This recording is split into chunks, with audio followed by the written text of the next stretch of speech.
We are live and talking about Cyberman two-parter. And I'm sorry for anybody watching. I'm a little out of it. Wasn't feeling very good yesterday, but hopefully we can get through this without too much lag and problems. It is a skin of In metal. fairness, you can't blame me. I did warn her that she should rest. I don't want you to, keel over in the middle of this. I'll be okay. I did get a big nap. I should be okay. Yeah, if you die by accident, then this stream could conceivably go on forever. About the Mickey arc that came out of nowhere. I didn't really care for these. Just get out of the way. It's not awful, but it's just kind of long, drawn out, boring, and just trying to get rid of Mickey. I liked them quite a bit. I liked Mickey's arc, which went into, yeah, you can argue the whole, literally forgetting about his existence for half an hour on end, is coming out of nowhere. That feels a bit forced, but everything else we do with his character I really like. These two episodes. The one thing that's holding it back from truly great is predictably Rose, and I'll get into that later. Of course. But outside of, her whole thing, I really liked it. I had a lot of fun with these. Alternate universe, I guess. Yes, something that Doctor Who rarely does.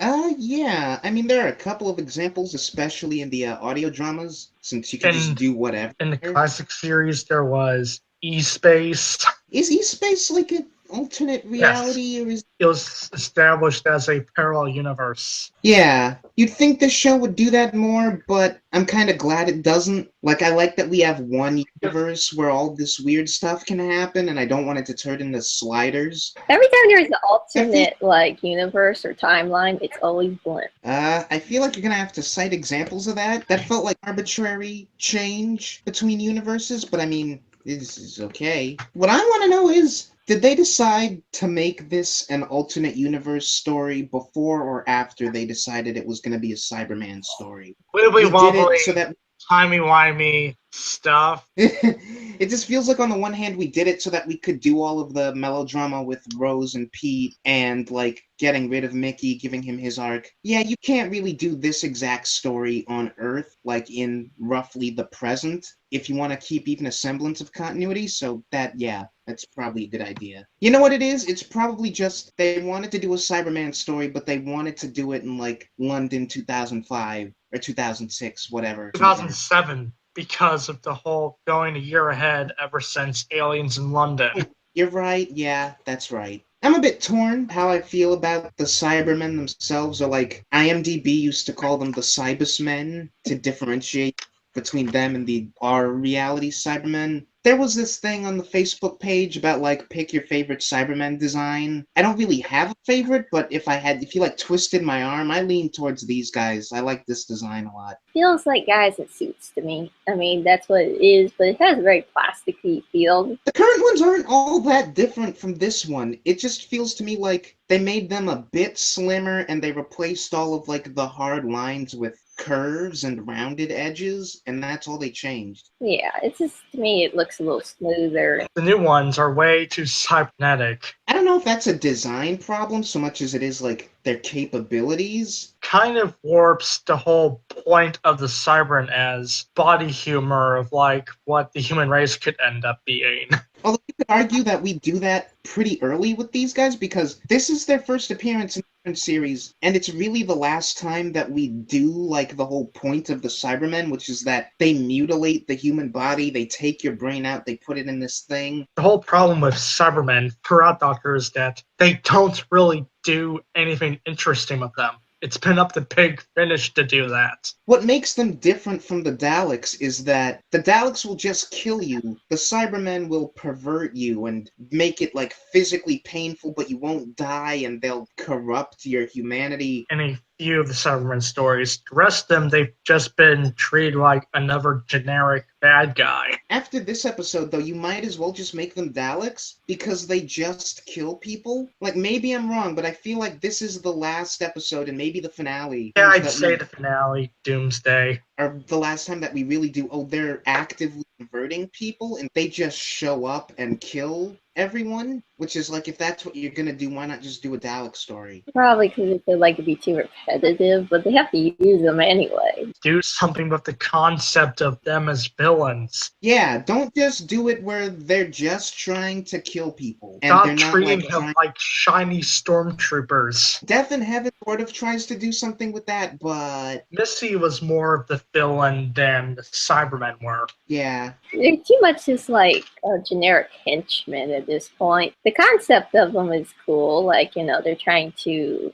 change everyone into them, you know, walking corpse. Still, it's just gotten kind of repetitive with them at this point. Although, this episode does something with it, where it's like, is this the first time that we've ever had, like, there's the emotional inhibitor, there is a thing that you can get rid of that will then bring the emotions back? It's new as far as Doctor on Television is concerned. I'm not sure if Big Finish covered that beforehand, because they probably did. Well, I mean, Spare Parts, first couple of Cybermen sort of have, like, remnants of feelings, almost. Spare Parts.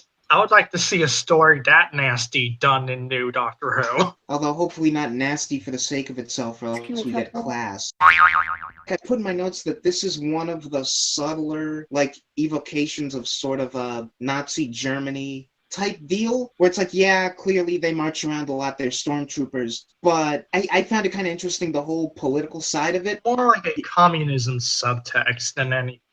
But there's this, like, recurring motif where we constantly have lines like, you're overreaching political boundaries. I forget what the exact line was, but, like, London is no longer part of Great Britain. And the fact that he gets rid of emotions, but Lumic himself wants to start with Britain because it's the homeland or the birthplace. That gave me a real, like, oh, we're being sort of, like, subtly political about this. Taking over the homeland and then branching out from the homeland so that everything is now the homeland. Because we couldn't hire a Russian actor and go to Russia. I think it's like an interesting facet of the episode. It's like we're creating a new species, sort of. They keep calling the Cybermen a new life form. This new life form needs a new political state. I was looking at the designs again and think about the designs for is that the old Cyberman coming back for the finale? That's the Mondasians, yeah, and I like them. Like, these ones are the ones I think I like the most, but the Mondasian Cybermen are the creepiest. It's the way their face looks like cloth. Mondasian Cybermen are my favorite. They even do this thing in Spare Parts where, like, the Cybermen, like, goes back to their home and their family sees them and they think it's cloth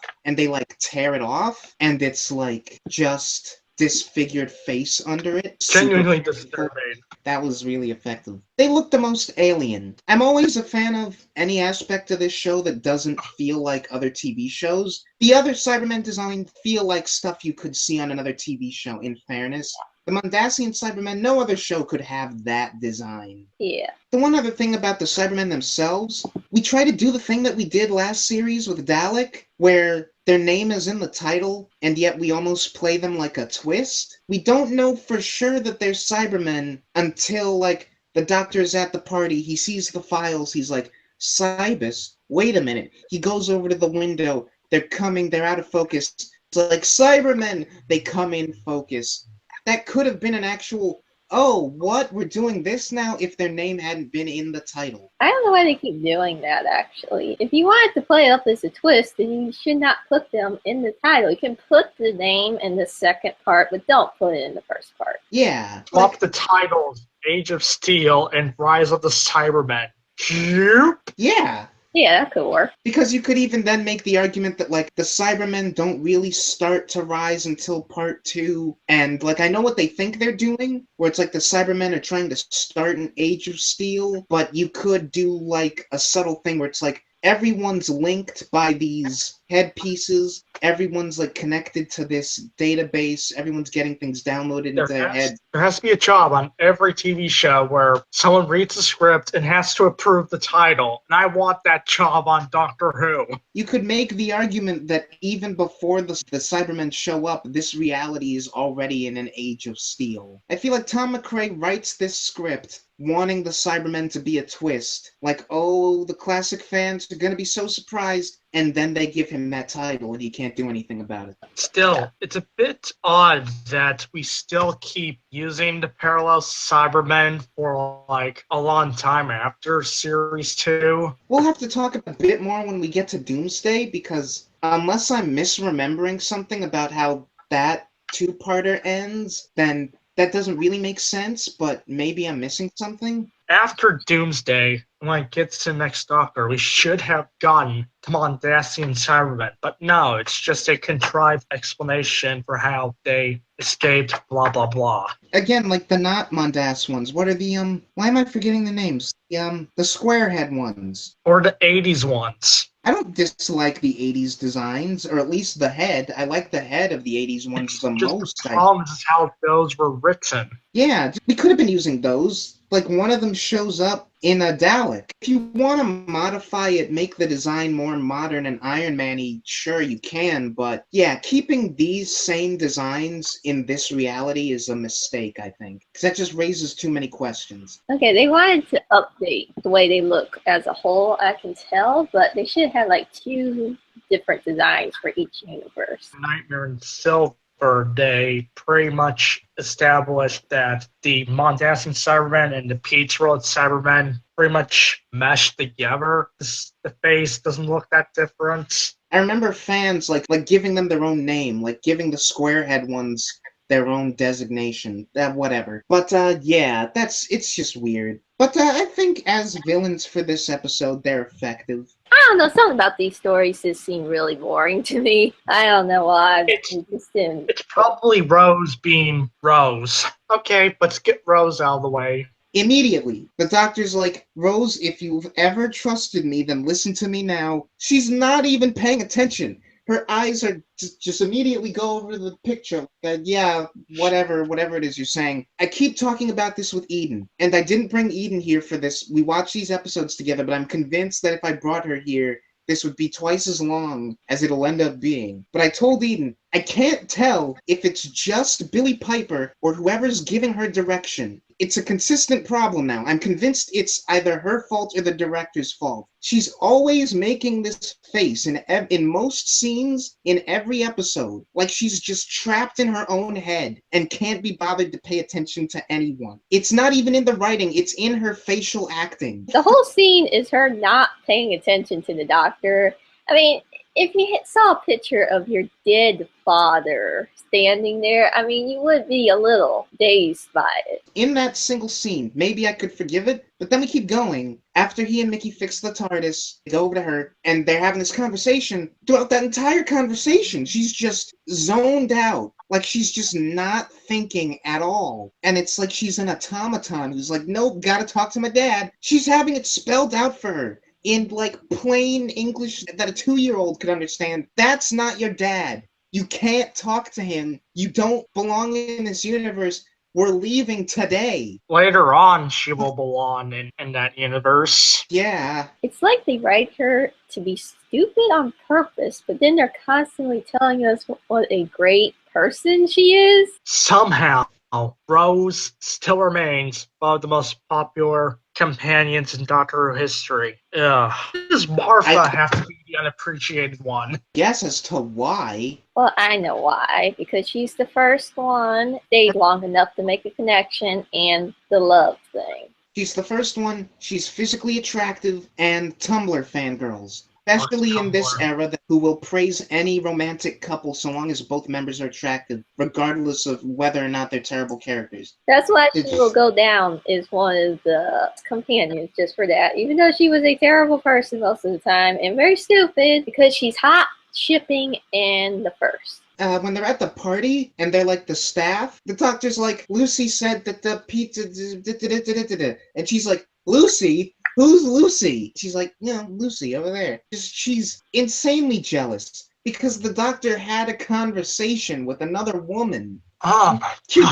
It feels to me, at least, like we've been talking about Series 2 way more than we actually have. At that point, we're only 5 episodes into the series. And people somehow say that Martha's attitude towards being a rebound is a step too far. But Rose being jealous of every woman the Doctor talks with, nah, that's just fine. That's fine. It's the same exact thing that happened with Mickey in Boomtown. She gets jealous, the boy that she's claimed is her property, I guess, talking to another woman, and the very first thing she decides to do is insult the woman. With Mickey in Boomtown, it's, oh, she's too fat for you. Britain doesn't have a president, even though this isn't my reality and she inevitably knows more than me. Maybe she's just an idiot. She always goes for the petty insults. Even Billie Piper herself admits that she doesn't like Rose that much as a character. Wow, now she has something in common with Kate Winslet. They both played a character named Rose that they didn't really like in retrospect. Probably hates her, but, doesn't want to say that because, like, I'm professional, but yeah, the character just isn't good. I first saw this episode, like 6 or 7 years ago, 6 at least. And even back then, my favorite scene was always alternate Jackie just taking a verbal dump on Rose. Yes! You just the staff, nobody, get out of my face. It's like, it's great. And at the very, very end, when Pete leaves and doesn't, say goodbye or hug her or anything, and Mickey's like, I'm out of here. And she's in tears. Waiting for this episode to come. Oh yes, Rose Tyler fans, give us your hate mail. Give us your death threats. Give it all. I no longer have to eat food for the next 3 weeks because I can survive purely off of the catharsis of seeing Rose in tears and rejected. And suffering. Power!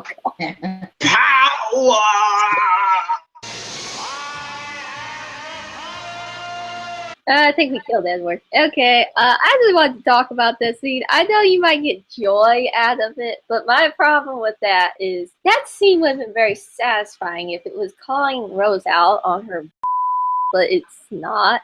Her mom gets super pissed off at her for just asking some questions and then talks down to her because she's a staff. That's the excuse, but what she says is, you don't know me. You don't understand my marriage. Why are you trying to give me advice about my own relationship? Who are you? And that's totally true. She doesn't know this version of her mom. These two have had a relationship for 20 years that Rose has not seen a single moment of. You already know that this Jackie, even more than the other Jackie, is not, a very compromising person. And so someone who, you do look down on them because they're just a menial staff job, they come up to you talking about, maybe you should give your husband a second chance. Who are you? Get out of my face. Well, the reason the scene is awkward to me because, okay, she sits down and she's being friendly with her. And here, I have the scene in the lines. It says, I was talking to him earlier. He was nice. He's worth a second chance. Are you commenting on my marriage? Who the hell you are? You're staff. You're nothing but staff. You're just a servant girl, for God's sake. And you're certainly not getting paid. Don't talk to me. She said all that after just her saying, he's worth a second chance. And she just explodes on her. Be honest, if this was the Jackie Tyler we knew from the proper Doctor universe, she would probably act this way if she was rich. That's the whole point of this. The more things change, the more they stay the same. She was very friendly, and she was being open and everything, and all she said was, he's nice. Maybe you should give him a second chance. And she just explodes. And I'm like, wow. Well, that's the thing. People in relationships comment one thing on it and then red alerts. Also, think about it like this. Clearly, based on her little birthday speech, the two of them are trying to appear like they're still a happy couple to the outside and to everyone else. There's no reason that Rose should know that they're having any sort of relationship troubles if they're trying to look happy to everyone. How does she even know that they're having problems? Is she snooping into their personal business? Well, she did talk with Pete Tower, who... Yeah, I know that happened. That's how she knows. But from Jackie's perspective, this random lady is, as far as you're concerned, beneath you and somehow knows about your personal relationship, things about your relationships that you're keeping from people. She just knows it and is commenting on it like she has any right to. That's gonna make someone angry. I think Jackie's response is completely justified. Maybe a bit too classist, but like the level of anger is not the problem. Moving on to Mickey's family drama in this episode. Which honestly is only one scene. It was a really good scene, though. I liked it. Like What's focused on Mickey is him moving on from the Doctor and Rose. Yeah, it's him not being the tin dog anymore. He should have been the companion for more episodes for this arc to flow naturally. Like I said, the issue is just that we opened the episode with they're literally ignoring his existence and just talking among themselves Treating for him like 30 utter minutes. dog. They're treating him like a lamp. No wonder he wants to leave. I mean, David Tennant is still my favorite Doctor, but I remember Red Series 2, I just did not like him. Like, if we're talking about how the Doctor and Rose treat Mickey and react to him as an arc over several episodes, that has a lot of holes that can be poked into. But if we're talking about, like, the change in Mickey himself from the beginning of this story to the end of it, I think it's handled really well. Him and the Doctor fixing the TARDIS to him finding out that his gran is still alive. And like the line that he has where he says, I keep telling you to get that rug fixed. And she's like, well, you fix it for me. And he's like, yeah, I probably should have done that in a small way. That's him. Oh, I actually have to do things. I have to be kind of an adult. If I want to save her this time, I have to do something. I can't just keep telling her to do something. And then he gets taken by himself, pretty much. But his other self's friends, because in this dimension, he's a terrorist. Yeah. My favorite bit in the whole story is actually he and Ricky distracting the Cybermen. They're talking to each other, and they have a short conversation. Ricky's like, you're not so bad. And Mickey's like, oh, really, you think? And he's like, yeah. And then they split up again. The next time they come together, Ricky's trying to get over the gate. The Cybermen grab him. They kill him. And then the episode just goes completely silent for like a good 10 seconds. Like it's just Mickey's face as he's looking at the Cybermen. There's no music. There's no sound. It's just absorbed what happened. And you can practically see on his face, like, oh, snap, Ricky's dead. Eerie atmosphere. Yeah, and it's not just eerie, it's like, you can see the change in Mickey's character on his face, so he's like, Ricky's dead, these Cybermen are not gonna stop, I have to be the one who steps up now. If Christopher Eccleston was still the Doctor in Series 2, he would get constantly confused about which one's Mickey and which one's Ricky, because he would still keep calling Mickey Ricky. I feel like what would happen is he would meet Ricky, and then he would just bust out laughing for like a minute. Yes. So burst out laughing when surrounded by Cybermen. Yeah, like he wouldn't even wait until the threat was over. And we had to stop the whole episode for it. But yeah, if Rose really bothers me is like what holds the episode back from a character side of things. I think Mickey is what saves it. Because like we end the episode with like, I completely buy that he's naturally grown up, gotten to this place of like, oh, I have to be proactive now. I can't just be the tin dog. Like school reunion ends with him saying I'm not the tin dog, but that and the girl in the fireplace and a little bit of that, it's sort of like he says that, but he's sort of fine with being the third wheel because he knows Rose and the Doctor care more about each other than they do care about him. But whatever, he gets to see space, he gets to do cool stuff. He'll tolerate it. True. And by the end of this story, he's like, no, why would I tolerate that when I could be doing things that help people? And I could be like Ricky, and I could, I don't know, be looking after my gran. And it ends with, like, he says, I'm not replacing Ricky. He's trying to be the bigger man, but still be himself.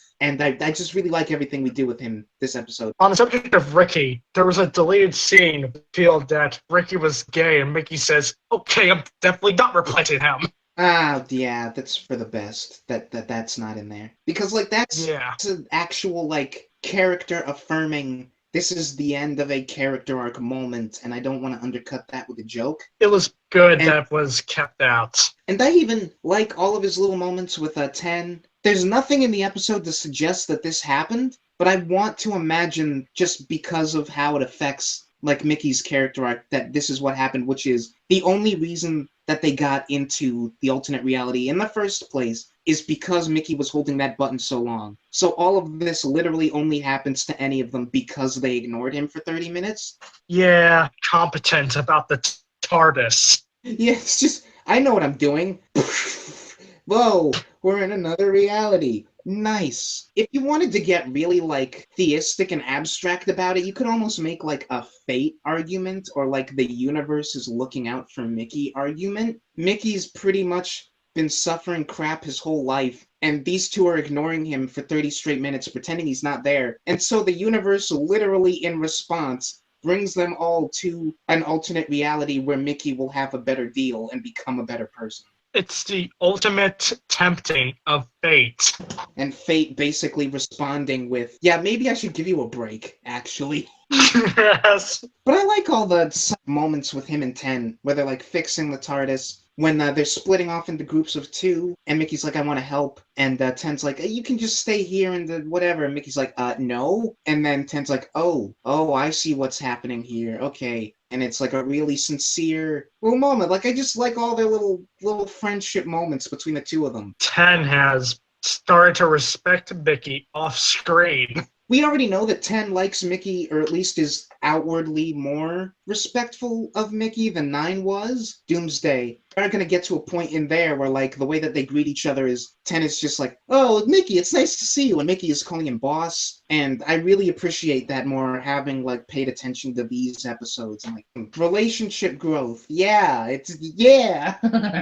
Get excited. I love that the Doctor openly admits that he's making it up as he goes along brilliantly. Yeah, he's like, yeah, but I do it brilliantly. And Mickey's just like, well, yeah. Yeah, because he pretty much has throughout the history of the show. Because we were talking about Jackie, before I completely forget, was anyone else thrown off the Cuba Gooding Jr. reference? I don't know. It just feels real weird to me that there's a reference to Cuba Gooding Jr. of all people in this show. I forgot about it. So did I. Why does the birthday banner say 40? My official biography says I'm the same age as Cuba Gooding Jr. That makes me 39. Wait a minute, did I just hear Cuba Gooding Jr. in this? Oh, yeah. It says 40! And then we'll get to later where she's like, I'm 40, when someone's like, what are you, 80? Aged her 50 years? I feel like I'm ruining all of my little points about Doomsday. I don't know. In Army of Ghosts, the Doctor would pretend that Jackie was Rose and said, she accidentally looked at the time vortex and aged to 50 years. I'm 40! Recurring jokes. That's quality writing for you. Jackie is, like, even less likable here than she is in, like, normal reality, but I don't know, I was at this weird point where I really like these two episodes, but I was sort of zoning out once we get to Pete and Rose actually find her, and she's been cyberized already. Like, that moment never quite resonates with me, no matter when I'm watching this episode. At least Jackie served more of a purpose here than she did in Journey's End. But yeah, like, what are you guys' reaction to that moment? I'm honestly shocked that they decided to kill off the alternate version of Jackie, but then I watched Stargate where they killed the alternate versions of the main characters in every alternate timeline and parallel universe episode, so I got used to it. I was happy. The Titanic is sinking. Oh, good. I hated that ship. Mrs. Moore and Jake, they're not the most memorable side characters, but I like them a lot. When we get that scene where they're talking to the Cyberman that has its inhibitor, like, broken, I had this moment where, like, I knew that the Cyberman was going to be right behind her. I knew it was going to happen. That's a horror cliche. Because of the way that the camera zoomed in on their faces. Like, because it's so close up to their faces for so long, something's got to be right behind them, only shooting them from the neck up because otherwise we'd see what's behind them. And then she stands up and I'm like, Arr! I still get so frustrated because I liked her. Especially if it's a found footage horror movie, just avoid the camera whenever possible. Just drive out of the camp off screen. If you have friends who are gonna go, like, film anything in, like, a spooky location, just don't go with them. I've seen the Blair Witch Project before Paranormal Activity butchered found footage. Be more likely to go if you ditched the camera. I talked a little about it with all the political stuff. I liked his performance a lot. Like, he's real cheesy B-movie, like, Frankenstein performance. And I love it. It's alive! He literally says it's alive! A better Frankenstein reference than showing a clip of Frankenstein in the American TV movie. Oh crap, yeah, you're right, that actually happened. That doesn't even actually make sense in that context. Do you guys want to talk about that movie? Refers to Doctor Who, the movie starring Paul McGann. AKA The Enemy Within. Paul McGann, most Yeah, underrated doctor ever. yes. I feel like talking about that. It's also just a good movie to watch and laugh at how bad it is, like Batman and Robin. Oh, dude, like, I would not compare that movie to Batman. But we're getting off track. Like, I've said everything I have to say. Final thoughts on Rise of the Cybermen and Age of Steel. I liked it. I think it's fun. Like, we talked a lot about with these episodes, whether or not we'd go back to it. The past few episodes, or at least the past few I feel like we've talked about, have been... I'm not really gonna feel like going back to them ever again. I think I'll go back to these just to enjoy them. I like it. I'd go back to these 7 out of 10. Meh. It's gonna be my last chance to say it. Rose Tyler, I hate you. You're gonna get tons of chances, man. Isn't this... dragged down to hell by all the angry Rose fangirls, so bye. It seems like every one of these ends with Edward getting dragged down into some metaphysical place. That's real weird. I think he has to go back to hell. But yeah, join us next time. But until then, Oh god, he's trying to come back up. Edward's bloody dead. I'm gonna take a nap, bye.